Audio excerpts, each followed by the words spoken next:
So we're live again for another Fireside chat with Cindy Stone. My name is Natasha Koo. I'm the Women's Tribe Leader of Feminine Space, and I would love to welcome Cindy because she's an amazing psychotherapist and hypnotherapist. And something really exciting is coming out next this fall, and she is the author of the upcoming novel, Scorpion from the Myriad series. So here's Cindy with me today. Hi, Natty, and hi, everybody. It's just great to be here again. Yeah, and today we have chosen the topic to be self-trust and how to trust ourselves and what type of difference that makes on our lives. So let's dive in, Cindy. What are your thoughts on this topic, or what are your experiences with trusting yourself and helping your clients to trust themselves? Well, you know what? This is one of my favorite topics. And actually, if I say that about every topic that we talk about, it's because they're all really connected. But trust is so important. And when we can't trust ourselves, then we don't know if the decisions we're making, if the choices we're making, if the directions we're taking are right for us or not. And, you might have had this experience too, where I grew up highly intellectualized and I really wasn't connected to my feelings. And I discovered that learning how to trust yourself has a lot to do with being connected to that deep inner self where you access your intuition, where you access your feelings. And when you're really connected like that, that's when you have the opportunity to really learn your own personal cues so that you can learn how to trust yourself. And I think Mm-hmm. most of us think about trust like, oh, can I trust my boyfriend? Can I trust my family? Can I trust my friend? Can I trust my boss? But it's not about trusting others. It really is about learning how to trust yourself. Because when you trust yourself, you know yourself more deeply, then you will know others and who they really are, because you know who you really are. So it's a vital aspect of our lives. Right. I have lots of conversations with some girlfriends, and we talk about the type of, I don't know, say men we want to avoid or situations we want to avoid.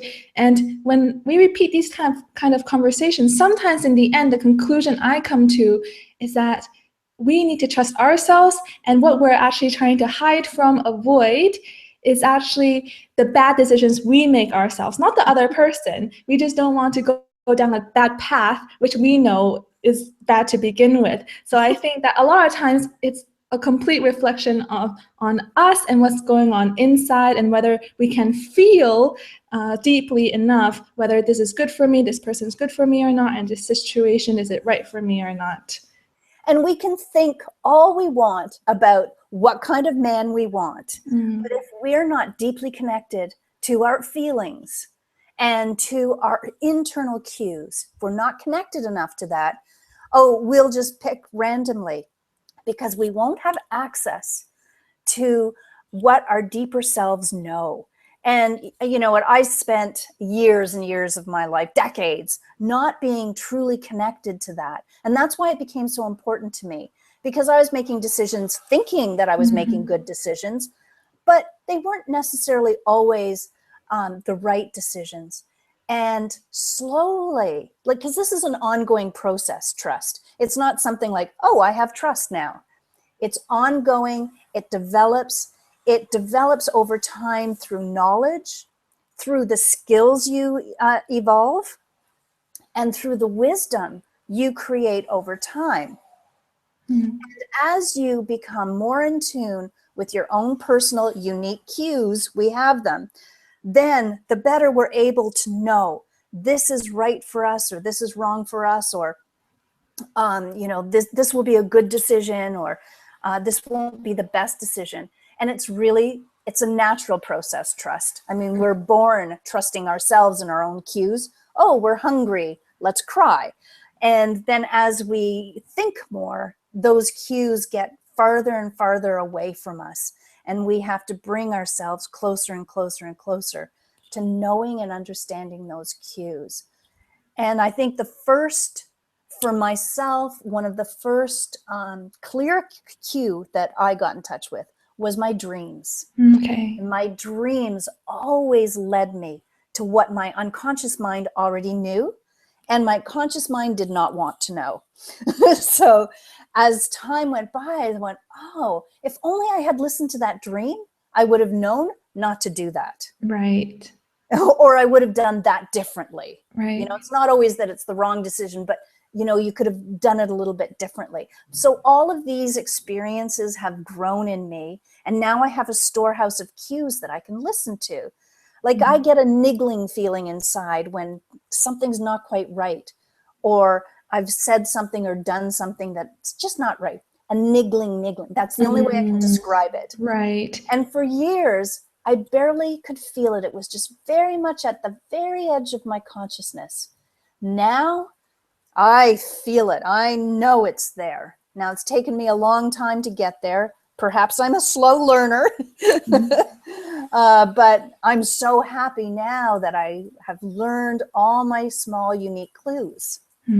I love what you're saying, because you're putting a lot of emphasis on feeling, and you're saying that the key to know and listen to these cues are to actually feel what's going on inside, the emotions and the feelings on the inside. And that's really helpful, because there's a lot of people who might be slightly uncomfortable with feeling emotions deeply, or feeling that, oh, actually sensations within the body or the emotions we have are actually a really good thing. They actually are telling something really important. And I just love how you're bringing this up, and we're just bringing to light again that feelings are really helpful, and that we truly feel into it, we give it the space, and we allow ourselves to feel it, not making it the enemy anymore, but allowing it to give us the clues.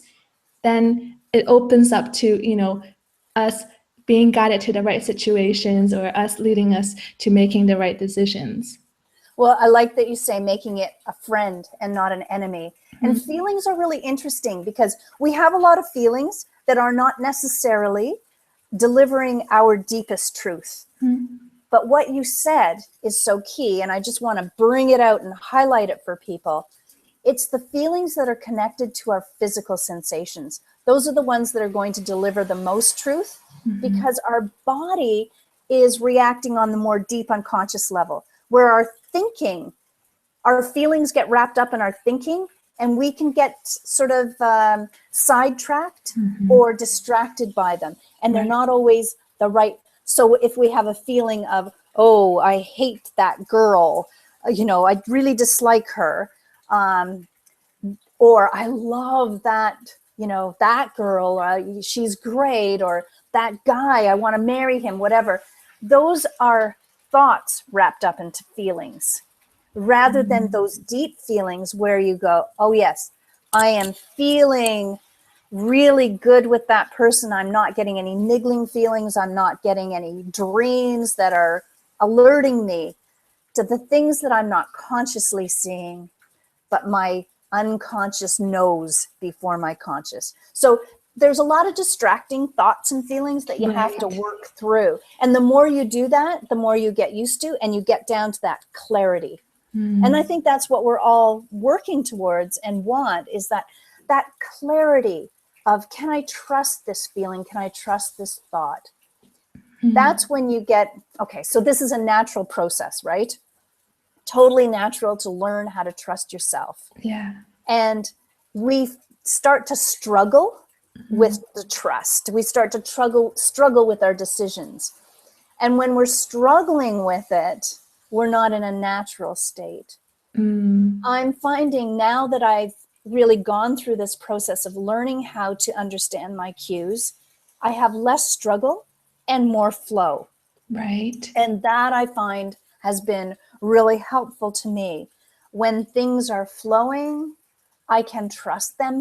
I can trust myself more. I can trust the situation more. Right. And I can see how self-trust and trusting yourself impacts every single part of our lives, because we probably all know that person or that friend who has trouble making decisions. It could be, the person they want to spend their life with, or it could be the type of cake they want from a store. And you know that type of friend when you stand there 10 minutes and they're going banana cake or carrot cake or chocolate cake, and there is just no trust in themselves to feel that, you know what, I'm going to make a decision that's the right one. I'm going to trust this feeling. I'm going to go with it. We all know that person. And maybe it's you. I I was that person. I am that person still sometimes, where it's just I just don't know. And it's because really I was disconnected from my feelings from a small child. I was highly intellectualized. And and now I can be so much more sure of what I decide. Yeah, that's beautiful, because I just love to mention that, when something transforms in our lives, when we build self-trust, that means that it could be influencing a huge component of our lives, like our career. We suddenly change directions because that feels right and we know it's okay. Or it can be the little things like choosing that cake at the store and, spending maybe half a minute instead of 10 minutes to decide what you want. And again, this intimately connects with another topic that we've done, which is beliefs, which we'll do more on, because it's such a foundational element of how we really make decisions, because our beliefs shape some of the choices or all of the choices and decisions that we make.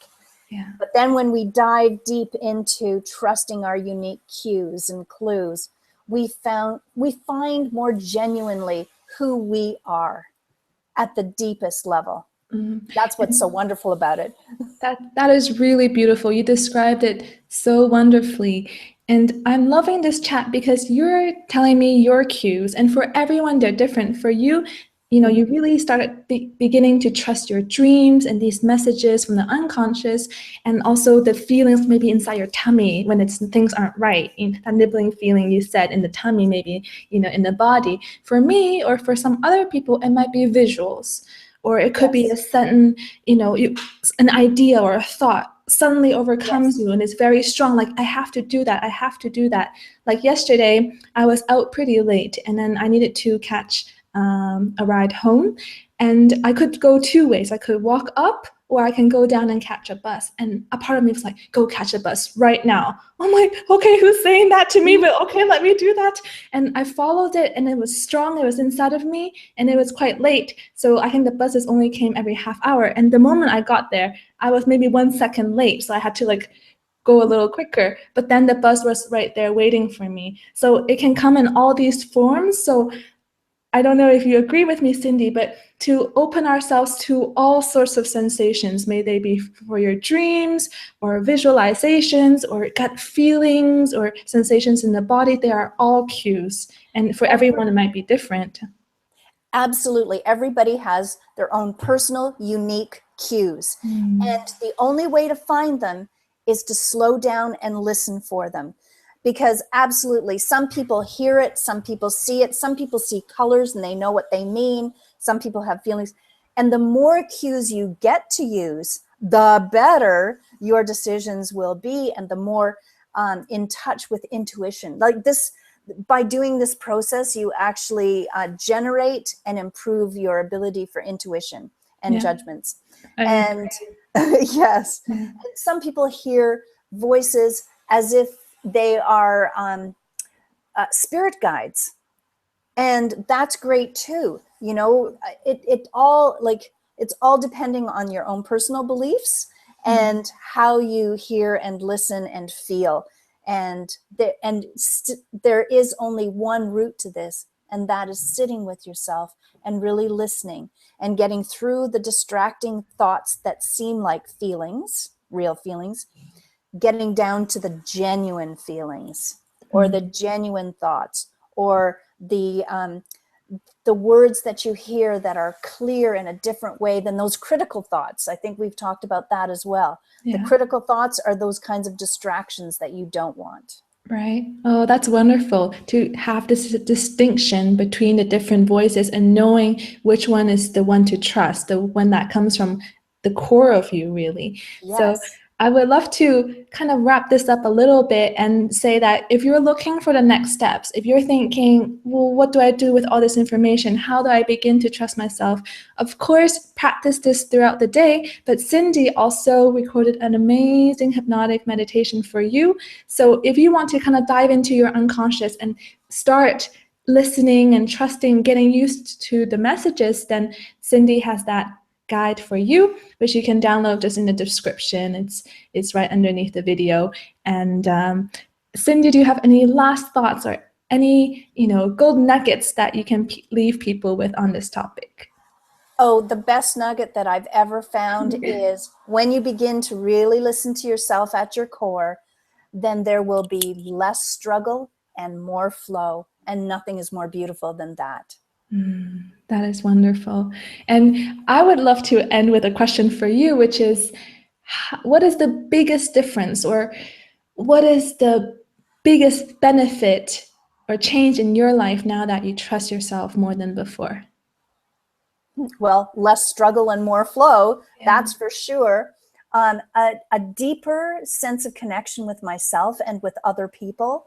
And it doesn't take me forever to figure out if I want cake or pie or ice cream. Yeah. I really have a kind of confidence and certainty in my life that I've never experienced before. And that is, it just gives me such a confidence and a sense of well-being that it's lovely. Yeah. And who doesn't want clarity and confidence? Oh, exactly. Exactly. That's awesome. I would love to end on this note because that feels so good. And everyone can reach these feelings. Everyone can do this. So allow yourself to be guided with all the resources that we are providing you, and just go for it because you can. And I want to thank you, Cindy, for another fireside chat. And feel free to, of course, go and download Cindy's meditation so you can experience it for yourself, and not only to listen, but to do it and embody it yourself. And then we'll be back soon with another fireside chat. So join us if you have any questions by writing to Cindy or by joining the femininetribe.com community. So thank you for staying with us. Thank you. And bye, everybody. We'll see you again. All right. Ciao. Till next time.